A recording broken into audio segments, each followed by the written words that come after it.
লাভার superhero hello বন্ধুরা, কেমন আছো সবাই? আজ আমি কথা বলবো মার্ভেলের সবচেয়ে প্রতীক্ষিত movie Avengers the Kang Dynasty নিয়ে। কি পেলাম, কি মিস করলো মার্ভেল, আর এই মুভি কি পারলো এন্ড গেমের ম্যাজিক ফিরিয়ে আনতে? তো চলো শুরু করা যাক।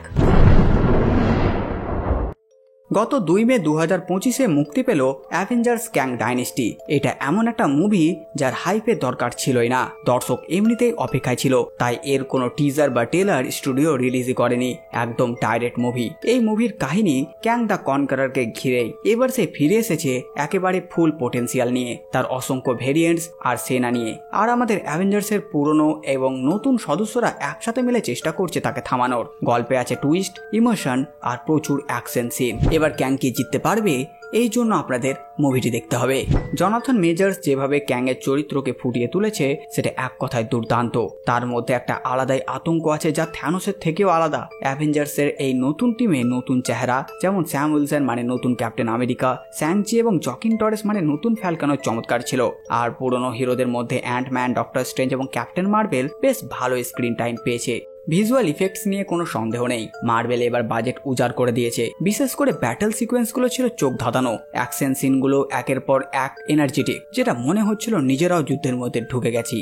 অ্যাভেঞ্জার্স মুভি মানে যে শুধু মারামারি সেটা নয়, এই মুভিতে আছে প্রচুর ইমোশনাল মোমেন্টও। কিছু মুহূর্তে আপনি হয়তো চোখে জল ধরে রাখতে পারবেন না, হ্যাঁ যখন ক্যাং থরকে মেরে ফেলে। তবে হ্যাঁ, কিছু জায়গার স্ক্রিপ্ট একটু রাস্ট মনে হয়েছে, কিছু চরিত্রের ব্যাক স্টোরি আরো ভালো দেখানো যেত। এছাড়া অ্যান্টম্যান অ্যান্ড দ্য ওয়াস্প কোয়ান্টামেনিয়ার ক্যাং এর কি হলো সেটা এখনো অজানা। তার মানে কি মুভিতে সবকিছু ভালো? না, একদমই নয়। খারাপ দিকগুলো যদি বলি তো মুভির প্রথম হাফ একটু স্লো ছিল, কিছু নতুন চরিত্রের ইন্ট্রোডাকশন জোর করে ঢোকানো মনে হয়েছে। আর হ্যাঁ, যারা আশা করেছিল এন্ড গেমের মতো বিশাল কিছু হতে চলেছে তারা একটু হতাশ হবে, কিন্তু এজ অফ আল্ট্রনের থেকে বেটার ছিল। অ্যাভেঞ্জার্স দ্য ক্যাং ডাইনেস্টি হলো একটি বিগ স্কেলের ইভেন্ট মুভি, যেখানে নতুন করে একটি ইউনিভার্সের ভবিষ্যৎ গড়ে তোলা হয়েছে। ক্যাং দ্য কনকারারকে একটা ফাইনাল বস লেভেলের থ্রেড তৈরি করা হয়েছে, যেটা ভবিষ্যতে যে কি হবে কে জানে। আমি এই মুভিটিকে দেবো 8.5 আউট অফ 10।